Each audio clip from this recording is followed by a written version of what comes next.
Confused on vector addition? Well, let's solve this with simple stories.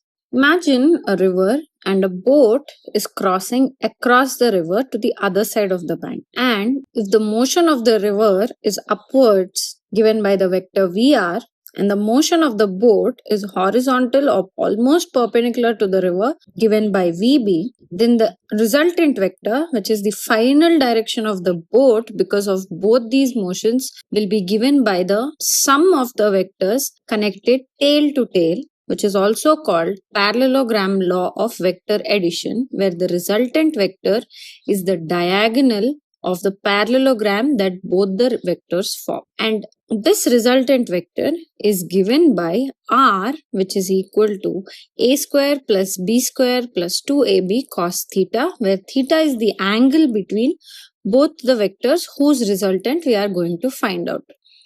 If alpha is the angle between R and A and beta is the angle between R and B, we can find the direction of R using the sines law, where R by sin theta is equal to A by sin beta is equal to B by sin alpha. The law of sines can be used to find the angle alpha or beta, which gives the direction of the resultant vector R.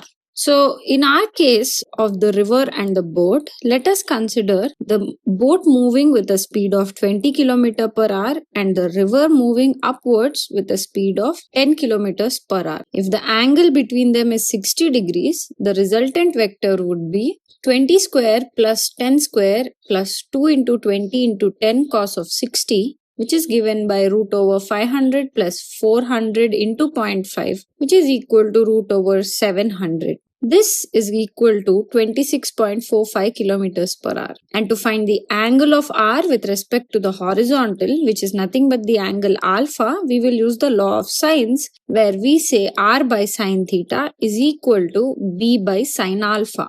So R, which we just found out as 26.45 divided by sin 60 is equal to 10 by sin alpha. Solving here for alpha, we get alpha will be equal to 19.11 degrees. This is how we use the vector law of addition for vectors connected tail to tail to find the resultant vector. If the vectors are connected to each other at head to tail, then we use the triangular law of vector addition, where we use the expressed form, which is R is equal to Rx I cap plus Ry j cap, which is given by Ax plus Bx I cap, Ay plus By j cap. This is the triangular law of vector addition for vectors which are connected tail to head. Hope this helps you understand the vector laws of addition. You can subscribe to the channel for more such quick videos on class 11th physics.